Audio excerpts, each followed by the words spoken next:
আসসালামু আলাইকুম। আবারও চলে আসলাম আমি একজন ভদ্র অটোওয়ালা, সাধারণ জনগণের দুঃখ দুর্দশা তুলে ধরার জন্য।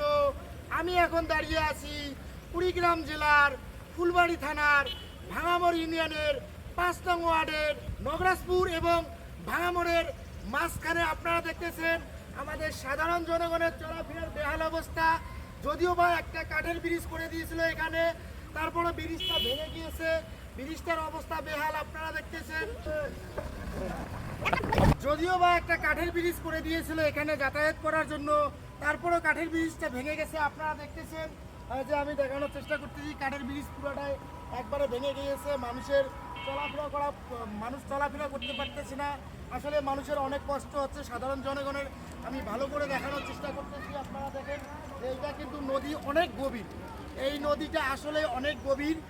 এইখান দিয়ে একটা রেলিংও নাই যে মানুষ হয়তো চলাফেরা করার সময় ধরে ধরে চলাফেরা করবে, সেটাও একটা বড় সমস্যা। কারণ আমাদের এই পার থেকে প্রায় ৪-৫০০ পরিবার চলাফেরা করে এই রাস্তা দিয়ে। আমাদের এই রাস্তা দিয়ে চলাফেরা করে প্রায় ৪-৫০০ পরিবার। দেখতেছেন আপনারা যে আমাদের কি বেহাল অবস্থা।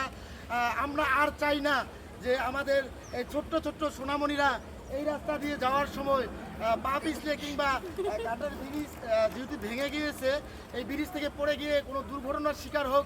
তাই আমি আমাদের নতুন সরকার এবং নতুন এমপির কাছে বিশেষভাবে আহ্বান জানাচ্ছি, আমাদের কুড়িগ্রাম জেলার ফুলবাড়ি থানার ভাঙামড় ইউনিয়নের অবশ্যই একটা এই কাঠের ব্রিজটার সংস্করণ করে দেবেন। এই নদীর উপরে এই ব্রিজটা যেন তাড়াতাড়ি একটা ব্যবস্থা করে দেয় ইনশাআল্লাহ।